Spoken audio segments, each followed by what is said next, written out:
E aí, pessoal, tudo bem? Aqui é o professor Cleito, professor de Biologia de vocês. E hoje, pessoal, a gente vai estar falando um pouquinho sobre a primeira lei de Mendel, com base nas atividades do PET 2 de Biologia do terceiro ano. Então, como está aqui, né, a nossa matéria vai ser as bases da herança de Mendel, leis de Mendel. São duas. Nesse primeiro momento, a gente vai ver sobre a primeira lei de Mendel. Então, vamos acompanhar a aula aí, preste atenção. Qualquer coisa é só parar o vídeo, voltar um pouquinho que dá para entender. Pessoal, a primeira lei de Mendel, né, Mendel foi não vou falar história sobre ele, na aula da Rede Minas já explicou para vocês lá. Na primeira lei de Mendel, Mendel estudava a transmissão de uma característica de uma geração para outra. Essa transmissão de característica de uma geração para outra nós chamamos de hereditariedade. Então nós vamos estudar essa transmissão de característica de uma geração para outra, ou seja, de pais para filho, aqui na primeira lei de Mendel. Só que antes da gente ver essa primeira lei de Mendel, nós temos alguns termos que são muito utilizados na genética.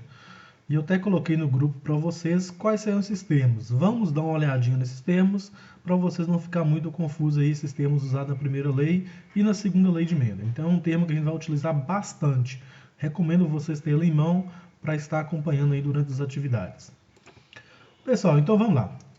Alguns termos eu coloquei aqui. O primeiro deles é o termo gene. O que é o gene? É a unidade fundamental, física e funcional da hereditariedade localizada no DNA. De forma mais simples, é o local onde tem uma informação genética. Nós chamamos esse local onde tem uma informação genética, o indivíduo que tem essa informação genética, nós vamos chamar ele de gene. Então, gene é o local onde tem uma determinada informação genética. Genes alelos. O que é isso? É genes, só que alelos são dois. Então nós temos aí dois genes. Então aqui é um gene, vamos supor, para a cor do olho, e aqui também é um gene para a cor do olho. Então esses dois genes, percebem que estão numa mesma posição. Então esses dois genes é para a cor do olho. Então nós chamamos eles de genes alelos. Aqui nós temos também dois genes, um aqui num cromossomo, aqui outro em outro cromossomo. Nós chamamos eles de genes alelos. Aqui embaixo nós temos outro termo que é os cromossomos. Cromossomo já está falando aqui que é uma longa sequência de DNA que contém vários genes. Por exemplo, isso aqui é um cromossomo. Se pegar essa perninha aqui, ela tem vários genes. Se pegar de cima aqui embaixo, ela teria vários genes. Então, o cromossomo é uma sequência de DNA onde tem vários genes, ou seja, onde tem várias informações genéticas. Na maioria das atividades, pessoal, vai vir falando, por exemplo, que um indivíduo lá é homozigoto ou heterozigoto. O que é homozigoto? É quando os genes alelos são iguais. Ou seja, por exemplo, azão, azim, ou melhor, azão, azão, azim, azim. Perceba que esse par de gene aqui é igual, e esse outro par de gene também é igual. Quando o par de gene for igual, a gente chama ele de homozigoto.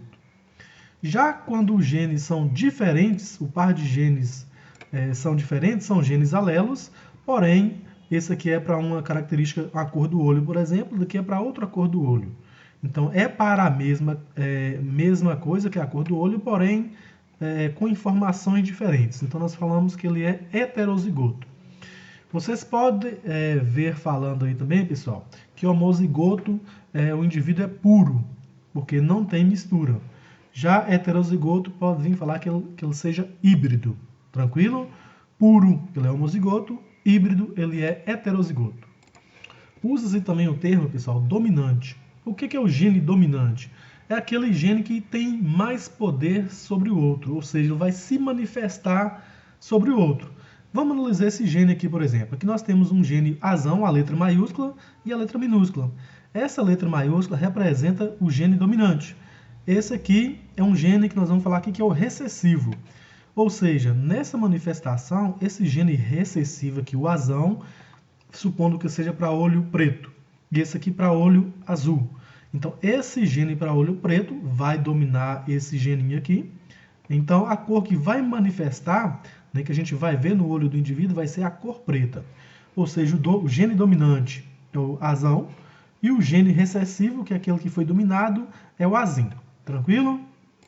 Então, aí nós vimos o termo dominante e o termo recessivo, né, que é quando as duas letrinhas são iguais e minúscula. A gente fala, geralmente eu uso o termo dose dupla recessiva, ou seja, os dois genes são iguais, né, são minúsculos. Para que essa característica possa se manifestar, os dois genes têm que estar dessa forma aqui, da forma recessiva. Isso na primeira lei de Mendel. Outro termo é o fenótipo. Nós temos aqui fenótipo e genótipo. Geralmente usa esses dois termos. O fenótipo, pessoal, é aquelas características visíveis do indivíduo. Você olha para a pessoa assim, você já enxerga aquelas características. Essas características nós chamamos elas de fenótipos. Por exemplo, cor do olho, pode ser azul, preto, castanho, tipo do cabelo, se é liso, se é crespo, altura, pode ser alto, pode ser baixo. Então essa característica que a gente analisa, nós chamamos elas de fenótipos. Já o genótipo é aquelas informações genéticas que está no DNA. Ou seja, você não olha para a pessoa, você não vê a informação genética dela. Então, essa informação genética, nós chamamos ela de genótipo. E esse genótipo vai ser responsável, juntamente com as condições ambientais, pela manifestação do fenótipo. Então, o fenótipo é a junção do genótipo, da informação genética, mais as condições ambientais que aquele indivíduo vive, vai interferir no fenótipo do indivíduo.